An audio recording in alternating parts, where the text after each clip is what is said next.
Hi friends, मैं राकेश और मैं एक वेडिंग फोटोग्राफर हूँ। मैं निकॉन यूज़र्स हूँ। Yes, I am Nikon. मैं निकॉन का D7000 यूज़ करता हूँ, जो एक क्रॉप फ्रेम कैमरा है। तकरीबन 4 साल हो गया मुझे ये कैमरा यूज़ करते हुए, और अभी तक काफ़ी अच्छा रिज़ल्ट मिला मुझे ये कैमरा यूज़ करके। तो आइए मैं आज आप लोगों से शेयर करता हूँ क्या सेटिंग्स रखता हूँ मैं वेडिंग के लिए अपने कैमरे पे। बस 3-4 सेटिंग्स ही है जो अपनी ज़रूरत के हिसाब से करके रखता हूँ। तो चलिए देखते हैं। तो पहले हम मेनू में क्लिक करेंगे, उसके बाद रीसेट शूटिंग मेनू पे जाएंगे, वहाँ पे इसको यस कर देंगे। रीसेट हो गया।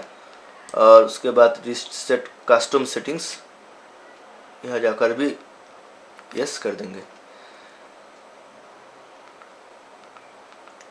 उसके बाद हम कुछ ज़्यादा चेंजेस हम लोग नहीं करेंगे, तकरीबन दो तीन जगह पर ही चेंज करेंगे।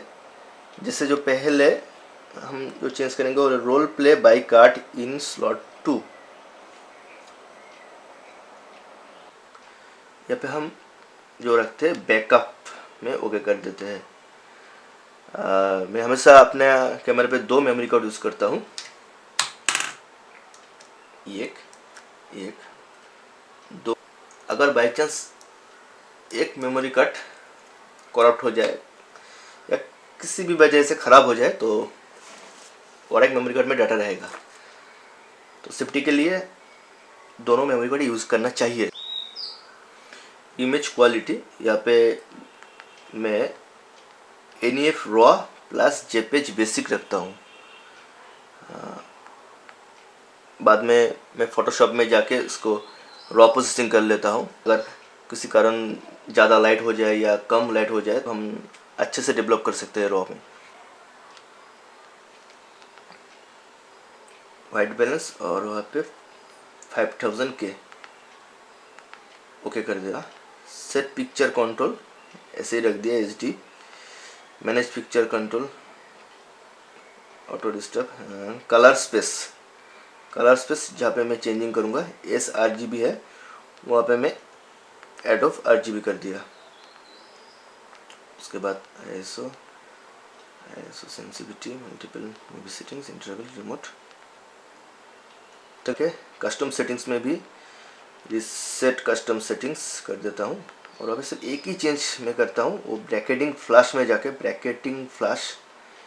यहाँ में जाके फ्लैशिंग स्पीड जो 1/250 है उसको मैं 1/320s ऑटो AP में कर देता हूँ। इस सेटिंग्स में कर देता हूँ। इसके लिए भी एक वजह है। मैं अगर आगे फ्लैशिंग स्पीड के बारे में अगर वीडियो करूँगा तो आप लोगों को ज़रूर बताऊँगा इस बारे में मैंने इसको सेटिंग्स क्यों रखा। इसको ओके कर देता हूँ।